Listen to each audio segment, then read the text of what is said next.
Bem, agora, depois que nós tivemos a proclamação do capítulo 21 do Evangelho segundo Lucas, fizemos um primeiro debate nas salas, nós vamos ouvir, então, uma explanação do Paulo sobre este capítulo.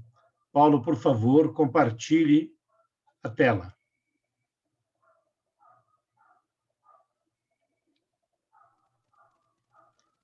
Ok. Ok.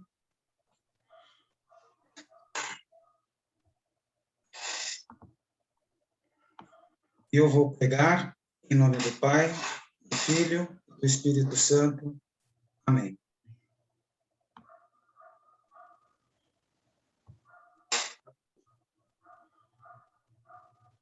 Olhai para cima e levantai as vossas cabeças, porque a vossa redenção está próxima. Lucas 21, 28. Um minutinho só.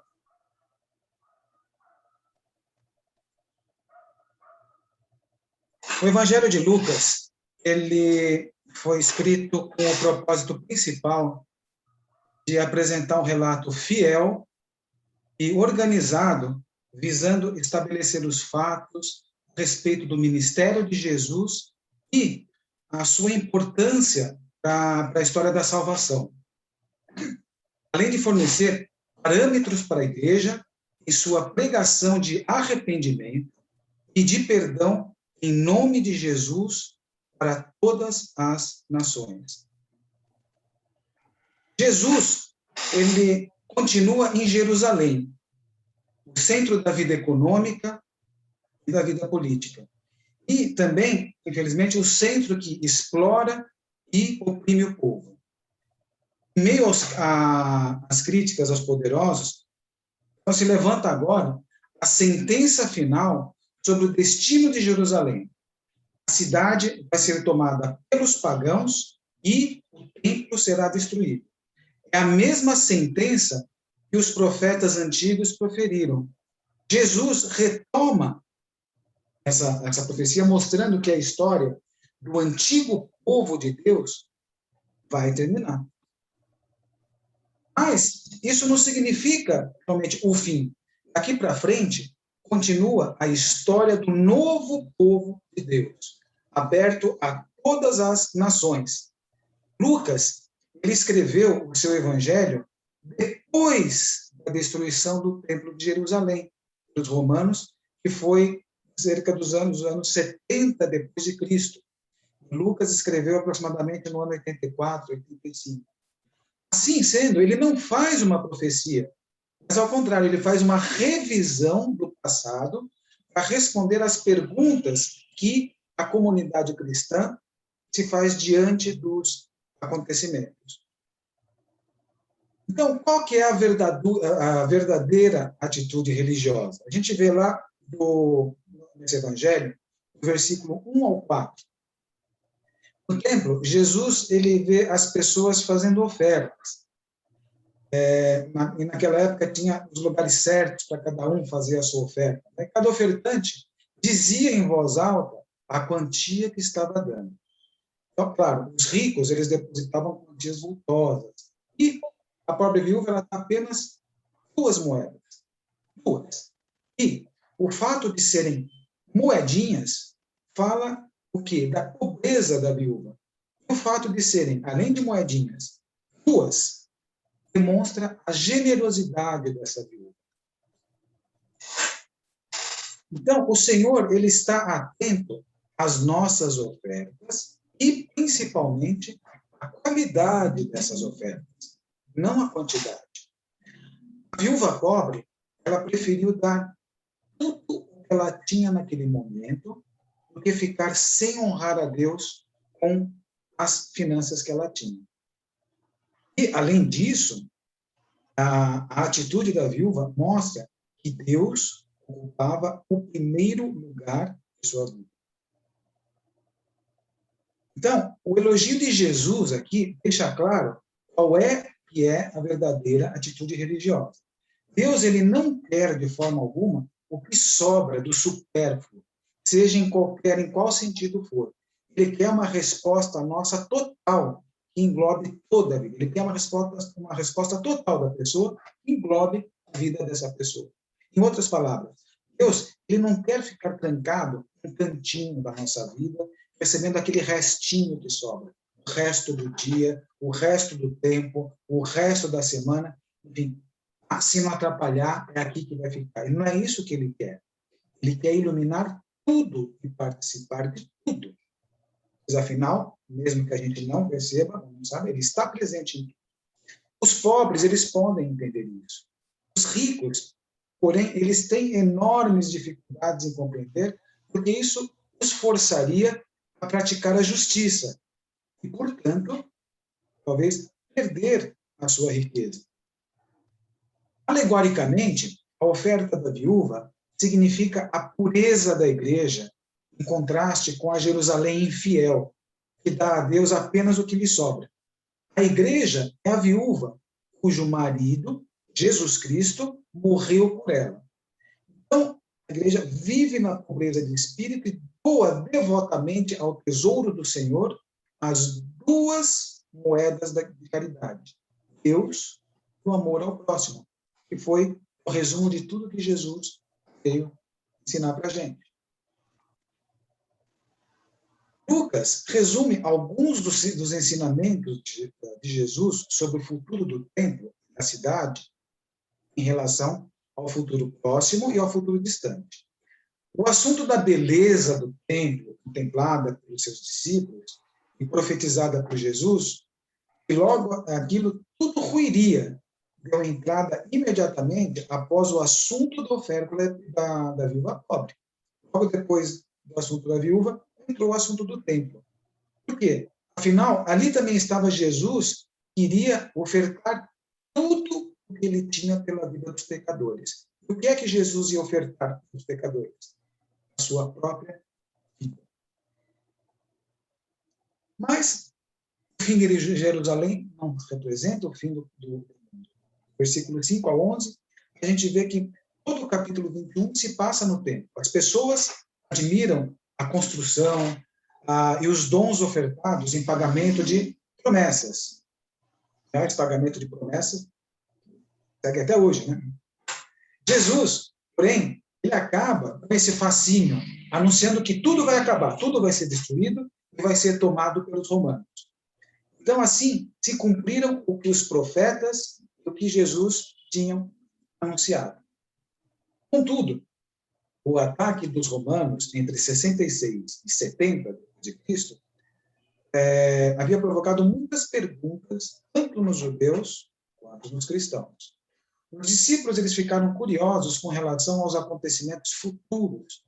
Perguntaram ao Senhor quando que se dariam essas coisas das quais ele falava, e que sinal apareceria, o que a gente veria quando tudo estivesse próximo de acontecer.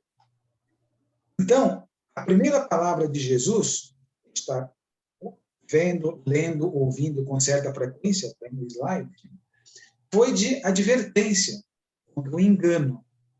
Portanto, uma palavra de vigilância devido ao fato que iriam surgir muitos falsos cristos, dizendo que eram o Senhor. Falsos mestres, com frequência, afirmam ser o Senhor. Afirmam, outros virão afirmando. Haveriam eles de ouvir primeiro de guerras e de rumores de guerras. Mas não era para se assustarem, pois seria necessário que tudo isso acontecesse, mas, mesmo assim, ainda não seria o fim. Isto é, o fim de todas as coisas.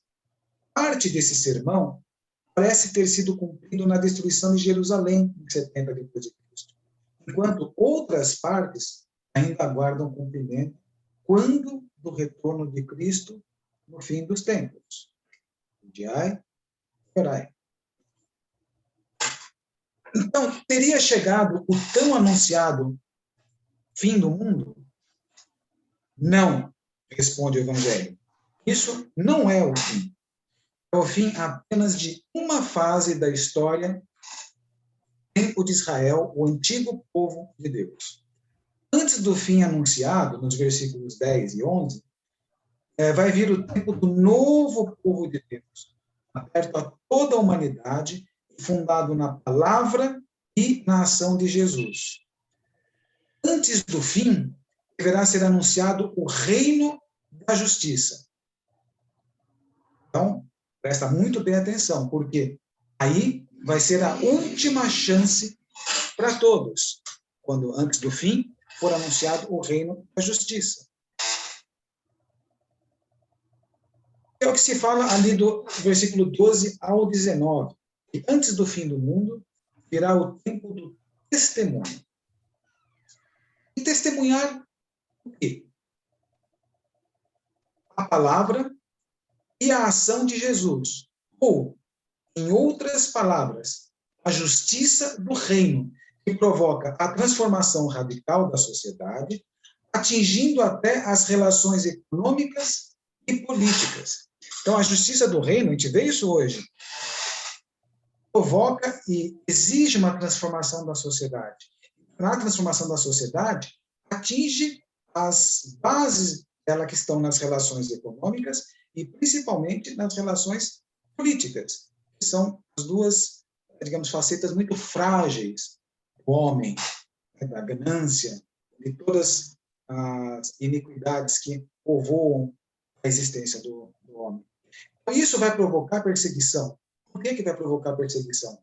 Porque os ricos e os poderosos vão se sentir ameaçados pelo testemunho dos cristãos e vão procurar a todo custo abafar ou distorcer o verdadeiro testemunho cristão. E o que os cristãos deverão fazer quando se sentirem perseguidos? Não se preocupar. Esse é o papel do cristão. Os adversários, eles não vão conseguir responder contra a sabedoria que vem da busca e da luta pela justiça. Os cristãos deverão resistir firmes, mesmo que os próprios familiares os persigam. Porque o que os sustentará é a providência de Deus e a solidariedade de toda a comunidade. O verdadeiro perigo vai ser desistir de tudo para salvar a própria pele. Quem viu a verdade não pode mais voltar atrás. É permanecendo firmes que vocês irão ganhar a vida. Nos momentos de sofrimento, Deus dará a seus discípulos as palavras das quais eles necessitam. Isso a gente encontra lá no capítulo 4 de Atos dos Apóstolos, versículos 8 a 13. Por que ele vai dar essas palavras? Para que eles testemunhem, para testemunharem. Em 1974, o então sacerdote Joseph Ratzinger, que hoje a gente conhece como Papa Bento XVI, escreveu no seu livro O Novo Povo de Deus que Cristo instituiu uma igreja. Isto é, uma nova e visível comunidade de salvação. Ele a quer como um novo Israel e como um novo povo de Deus, que considera a celebração da ceia como seu ponto mais alto. Em outras palavras, o novo povo de Deus é efetivamente um povo em virtude do corpo de Cristo, presente na Eucaristia. Lucas escreve a tomada de Jerusalém entre os anos 60 e 70 depois de Cristo, capítulo 20 ao 24, versículo. Então, ao invés do fim do mundo ou do fim da religião, esse acontecimento vai marcar o início de uma nova fase para o povo de Deus. Este não será mais fechado dentro das fronteiras de um povo separado dos pagãos. Agora, o povo de Deus, que é seguidor de Jesus, viverá no meio dos pagãos como fermento que transforma todas as relações. Aliás, essa história do fermento está presente em parábola do próprio Jesus. Deus e Jesus, eles não mais ficarão presos dentro de um país ou dentro de uma raça. Pelo contrário, o Espírito de Deus, o Espírito de Jesus, que age através dos cristãos, ou seja, nós, levará o conhecimento de Deus, convidando a todos a formar o povo de Deus. Então, a tomada de Jerusalém pelos romanos, lá nos anos 70, manifesta e antecipa o julgamento que Deus vai sempre realizando no decorrer da história. Esse julgamento é a manifestação da verdade e das consequências das opções de vida de cada um de nós. Esse julgamento é a manifestação da verdade e das consequências das opções que nós fazemos em nossas vidas. Então, o Filho do Homem que vai realizar o julgamento é o próprio Jesus. Através da sua morte e ressurreição, testemunhadas pelos discípulos, é que vai se realizar o julgamento. Então, vai aparecer a verdade e a libertação. Por quê? Porque o testemunho vai deixar claro que a sociedade que persegue e mata o justo e inocente é uma sociedade perversa e alicerçada na injustiça. Para tal sociedade, o testemunho cristão é perigoso. Por quê? Porque esse testemunho denuncia todos os mecanismos, as estruturas que esmagam a vida do povo. Então, é por isso que, de 29 a 38, qual que é a mensagem? Versículo 29 a 38. Estejam sempre atentos. O final do capítulo é um aviso para toda a comunidade. Fiquem vigilantes. É a mensagem da parábola de 1, versículo 30. Os brotos das árvores anunciam o verão. Da mesma forma, os acontecimentos, testemunho, perseguição, julgamento, mostram que o reino de Deus ele está se aproximando.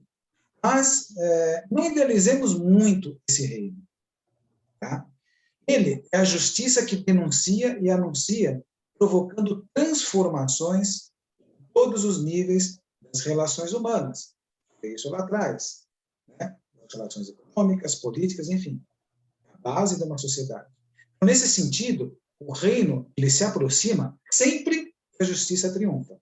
Então, a justiça não triunfa, o reino não está presente. E quando ele se aproxima, triunfa, cria relações determinadas pelo espírito de quê? Partilha, pelo espírito de fraternidade, dando possibilidade a todos de usufruírem a liberdade e a vida. Jesus, ele insistiu com os seus discípulos, com os seus seguidores, para que não ficassem acomodados, mas que antes sempre estivessem alertas, vigilantes, para não caírem em pecado de qualquer espécie. Pecado é pecado, não existe pecadinho e pecadão. Pecado é pecado. A comunidade deve sempre tomar cuidado para não relaxar, pervertendo o testemunho e acabando por assumir os vícios provocados pela sociedade injusta, insensibilidade, gula, embriaguez, as preocupações da vida. Em outras palavras, professar, teoricamente, uma fé na justiça, mas na prática, viver na injustiça. O dia do julgamento, ele vai vir como uma armadilha. Não é porque ele é o dia do fim do mundo.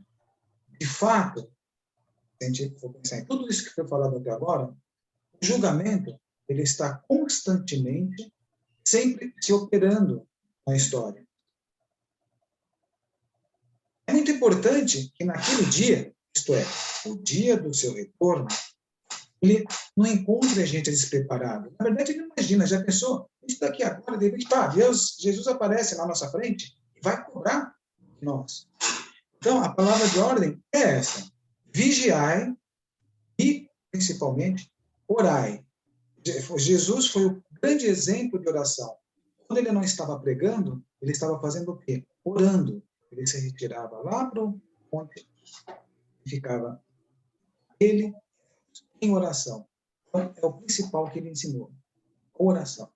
A oração e a vigília são obrigações dos cristãos até que venha o final dos tempos. E possamos estar de pé na presença do Filho do Homem, ou seja, alcançarmos a salvação no último dia. Se não estivermos em constante união com Deus, através da oração, estaremos sempre vulneráveis às tentações. É importante ler esse desenhozinho que eu aumentei. É muito importante e verdadeiro. O pecado, ele vem disfarçado daquilo que a gente mais gosta. Então, a cada momento, a injustiça, ela vai sendo desmascarada. E os injustos, eles são pegos de calças curtas. A comunidade deve, portanto, estar sempre de prontidão, vigiando e praticando a justiça. Enfrentará dificuldades e perseguições, é verdade. A sua força vai vir de onde? Do que vem? Já que já está vindo, vai sempre enfrentar dificuldades e perseguições. De onde que vai vir a força? Vai vir da vigilância e da oração. É importante ter sempre isso em mente. Vigiar e orar. O que isso significa? Vir da vigilância e da oração. Significa estar sempre se refontizando, ou seja, pegar da fonte, o projeto de Jesus. Somente a perseverança na prática, a justiça lhe permitirá ser considerada justa e inocente no dia do julgamento.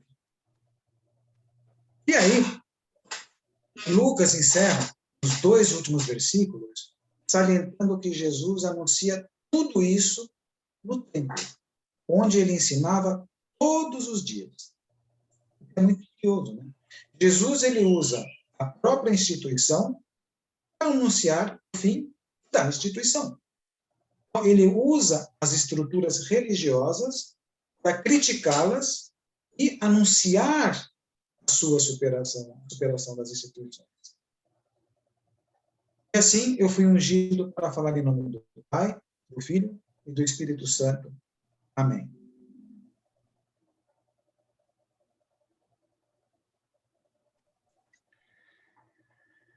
Bem, após as explicações aí do Paulinho, nós vamos para a nossa terceira sala simultânea, onde sempre lembrando que é o momento de trazermos o texto bíblico, o texto do Evangelho para as nossas vidas pessoais. O que o Evangelho de hoje me questiona? O que ele ilumina em minha vida? Que decisões ele me faz tomar? O que ele me impulsiona a falar com Deus? Então, vamos mais uma vez para a terceira sala e a gente retorna aqui para a sala principal dentro de 30 minutos. Até já.